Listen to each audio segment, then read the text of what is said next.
Hello, listeners. Today we're going to be continuing on with 1918. I know we did some of it on, show 3, and then all 4, and now 5 too. But it's a pretty big year. The war ends, so I think it's a big deal and worth, taking up 2 shows for. So, I'm excited, Virginia's excited, you're probably excited too, so let's get started. First I want to read a passage from her diary. It's the first mention of the war ending. It's kind of long, so I'm going to read a little bit of it, but I'm going to set it up first.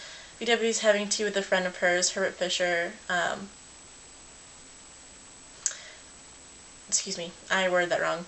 Virginia was having tea, and then her friend, Herbert Fisher, knocks on her door, just kind of shows up, and Virginia gives this account of what he says, so.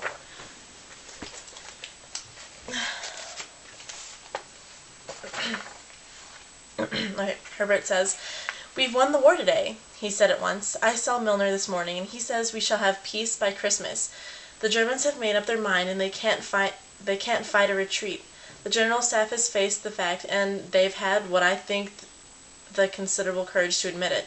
Of course, we can't accept their present terms. Why, that would leave them still the greatest military power in Europe. They could begin again in 10 years' time, but it rests with the French. Lloyd George is going to Paris on Monday, but they are holding out for the evacuation of Alsace-Lorraine as a guarantee. We shall probably demand the disarmament of certain regiments too, but we've won the war." So, he kind of goes on to tell how they won the war, according to him, kind of different tactics of the English army, that sort of thing, which, as you know, going back to normal in 10 years' time, that he said for the Germans, didn't happen. They were economically distraught for quite some time after World War I, but, perhaps you get what you deserve. I'm not really sure. So the war is won and is completely over in November. That account was actually taken on October 15th. So it did take about a month to really get things finalized. According to Virginia, her and Leonard's financial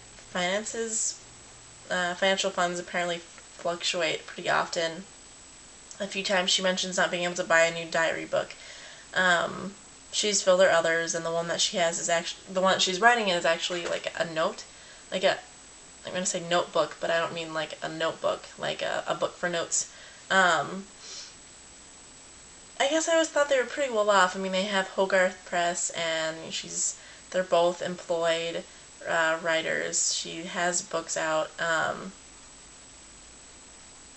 They have 2 places, one in the city and one in the country. So I think she's probably just exaggerating, but, I don't want to put words in her mouth, since she's not here to defend herself.